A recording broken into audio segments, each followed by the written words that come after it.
I've been traveling by myself for over 25 years. You look back at your pictures and realize it's just hard to capture those experiences with a camera. When you see landscapes like this and it's just beyond beautiful, I really struggle sometimes just to find the words. The feeling I get when I see this kind of view and to know I got there by myself, that's powerful.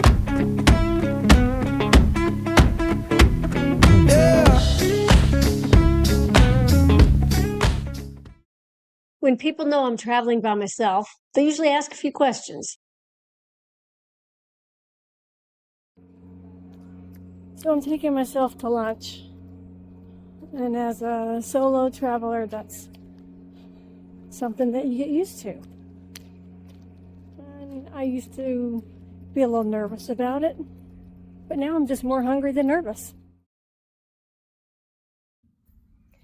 So that lunch was delicious, and I'm feeling my usual afternoon sleepy, like I could use a nap, take my glasses off, see my blue eyes and my wrinkles, whatever. So let's talk about the subject of going out to eat by yourself. Can be kind of uncomfortable at first. Here's how I managed it. So one way I got used to going out to eat by myself was if I was doing some travel for work. So you're in a hotel and there's lots of solo travelers in hotels. So hotel restaurant or sitting at the hotel bar, that's a really good way just to start and hang out by yourself and grab your meal. The only thing I really don't like about sitting at a bar when it's time for a meal is that I'm really short.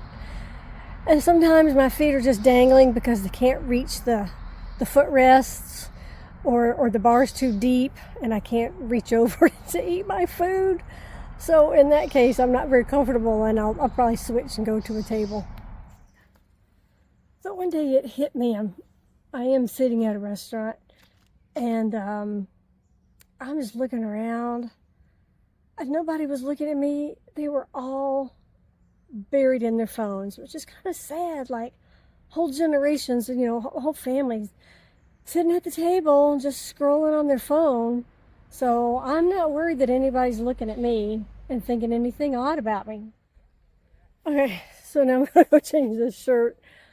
Something about it is giving off PE, middle school, gym class uniform vibes. So as a solo traveler, I get asked this question a lot. So do you feel safe? And my answer to that question is yes. Yes, I do. And it's because I do these two things. I use common sense and I've learned to trust my gut. So here's what I mean by common sense, right? So I don't put myself in unsafe situations. If I'm on a hiking trail, I'm off of it before the sun goes down. If I'm out by myself, I am not on the streets at midnight prowling around on dark roads. Now I love meeting people, but I'm typically introducing myself with my first name, and I'm not sharing my last name, and I'm not telling people where I'm staying, because I can be friendly, but I can also keep myself safe. And I share my general itinerary with friends and family, and I check in with them, because I like to talk to them, and I miss them sometimes. So those are the things I do using my common sense. And then I'm going to trust my gut, because it's going to tell me, does this place not feel safe? Do I not want to be here? Is the vibe just off? Am I not comfortable in these surroundings? And if that's the case, I'm not staying. So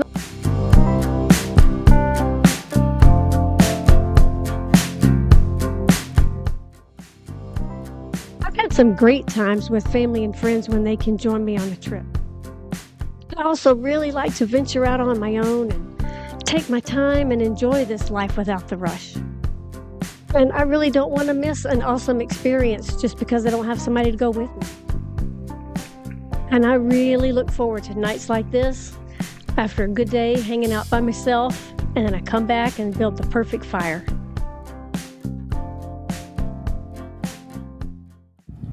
I like to travel by myself, and I set the itinerary and the pace that just feels right for me.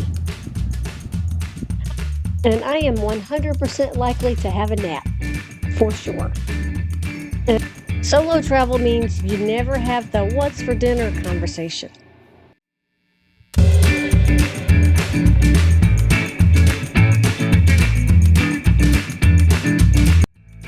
Because the answer is tacos. Always tacos. No negotiation involved.